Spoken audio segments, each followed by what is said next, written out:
MetroMelik at the Child and Family Charities Hub, the nonprofit hub. And we're here with Julie Thomasma, the Executive Director of Child and Family Charities. Thanks for being here. Thank you. I guess Thank we you for should having thank us. you for having us here. And, Well, yeah, thank you for being here. Appreciate it. that's how that goes. You've been a long time, since 2015, the Executive Yeah, I've been Director? here for 10 years now. I just celebrated last week. Yeah. 10 years. Congratulations Thank you. on that. You're doing great work with that. Thank you. And I can speak and attest to that personally, having been involved in some events and things like that. And I know you do great work for the community. You and your team, I guess, Yes, would of be the course. proper way of saying it. But you at the helm of that. We're at the hub, the nonprofit hub, and you took over a hospital. Where in tarnation did this idea come from? Good question. But now that we're at the finish line, I can answer that. When we were looking for space, we were looking at all around the city of Lansing, and we were trying to find a space where we could accommodate a campus, our shelter, our main campus, and then really the bonus add-on would have been to have our nonprofit partners close to us. And so when we found this space with McLaren and repurposing their former Greenlawn campus, it literally checked every box. And it was also on a bus line. It was next to green space, Stabenow Park. Okay. And so everything, it was perfect. And so here we are. And now finally, one of the last pieces of our puzzle is opening this hub for our partners. That's pretty extensive, and I think that's a testament to thinking big and growing big. Because if somebody would have said to me, for whatever reason, do you want to take over a whole hospital campus? I'm like, and do what with it? Mm-hmm. So you own all of the buildings within the space that was before? We do own several of the buildings. There actually are some buildings in the back half of the hospital that are owned by Community Mental Health. Okay. And they're in the process of repurposing those as well. But Okay. we own all the buildings right now that you see open. Okay. We do own those.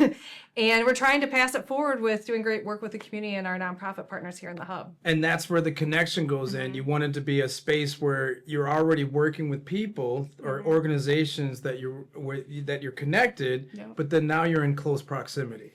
Yeah, and we know we can't do it alone. I mean, we serve a lot of people. So every year we serve over 20,000 people. We have 30 programs, but we're working with all these amazing partners. So people in here are Origami Rehab. That was a big gap for us. We don't have pediatric therapy services like occupational therapy, like physical therapy. We don't have that at Child and Family. So perfect fit. CASA, Big Brothers Big Sisters, NAMI, DAP, the senior services. We haven't done that type of work. Positive Somebody is a group that we work with quite a bit just to help support our youth and their mental health needs. So these are all groups we're already working with, but it's just like bringing them right here makes everything so much easier. Because now people can just easily access all those services. They don't have to go to multiple stops. They can just stop right here at the hub and have access to everything. That's fantastic. Now, so the nonprofit hub is mainly for nonprofit organizations. Mainly. You did mention some guy, I think his name is Paul, Yes. owns UnoDeuce I know. Multimedia. Aren't we lucky? So we were able to get a few people that are for profit in the building, but they are great fits to all of our organizations. So by Dawn's Early Light, Yes. they are awesome. They're home health services, and they partner with so many of our services. They provide a lot of services to Medicaid, the Medicaid waiver, home health, and so awesome fit. And then of course, Paul is our favorite multimedia guy because he works with all the nonprofits in this area, and I think everyone in this building has some type of connection with them. So it just made perfect sense for him to join.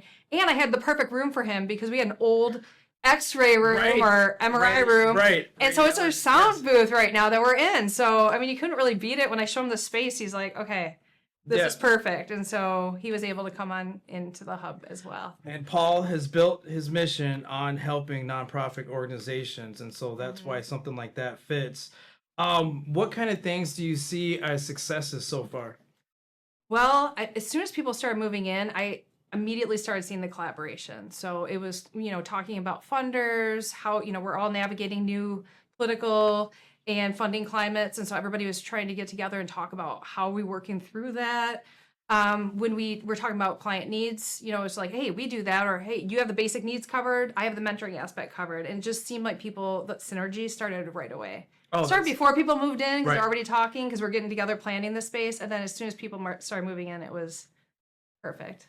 That makes sense. So the collaboration basically starts off as soon as you come in. Now, is it fair to ask how many spaces could you fill still? We have more. So we filled the whole top floor, and then we have other floors that are partially full, and then we're in the process of filling out the first floor in a similar model where we have people who might want to just rent out like 1 room or 2 rooms, and then they can share the conference space that everybody is part of. So it just depends how many rooms people need, but we're talking into about 5 more groups to come in. Groups. Yes, different agencies. Not just like somebody renting an office, but a group that can have multiple spaces within the space. That's exciting. And it's such a great use of space, especially when right now funding might be tight for some agencies. So they can just rent out 1 room and they don't have to rent out a conference room as well. Like everybody has access to those things. So you were kind of reading my mind, and I don't want to get too far in the weeds with it, but like is rent, how do you gauge like how much to charge people in that without having to go too deep into it? Well, if somebody just wants a room, we'll rent by the room. But if somebody wants a larger suite area, then we do it by square foot. So we have a lot of options. I always work with people. What's your budget? How much were you looking at spending? And then how can we work with a space that will fit your needs? All right. Because I know you have different size organization without throwing them out there. Yeah. Like their money is like not funny, but it's like they're operating on a shoestring budget in order to make sure that most of their funds are going out to what their mission is. And isn't that the goal? We want it all to be about impact, working in the community. We don't want people to be worrying about their rent or the overhead. Right. And so this is an efficiency that a lot of people have been able to gain by moving in together. So what other things do you like to see happen in the future? The future. Oh boy. Well, we're working on some outdoor space, and so hopefully we can get that rolling, and so that people can enjoy that. And just we're really working on creating more of this meeting of the minds every month, and so we want to make sure we're keeping those conversations going, so we have some strategies too with how we're collaborating. So are you doing that on an official basis, or is it kind of like on a low-key basis, or do you like get the groups together and be like, hey, let's meet? That's the plan. So we wanted to get through our grand opening celebration here, and then the plan was really to bring everybody together formally every month and just talk through what are we seeing in the community, what are some challenges, and how can we support each other. So I guess I should have asked, is the address 420 Green Lawn? 405 West Green Lawn. 405 West Green Lawn, Yep. as we're streaming live in this moment on, is it Wednesday? It is Wednesday, Malik.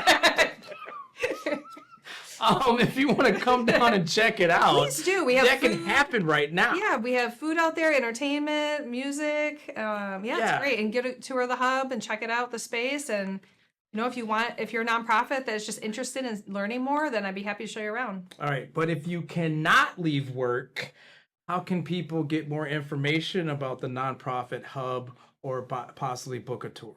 Well, they can reach out to me, Julie at childandfamily.org. I'm very accessible, or any of our partners, and they'll get them in touch with me. All right, perfect.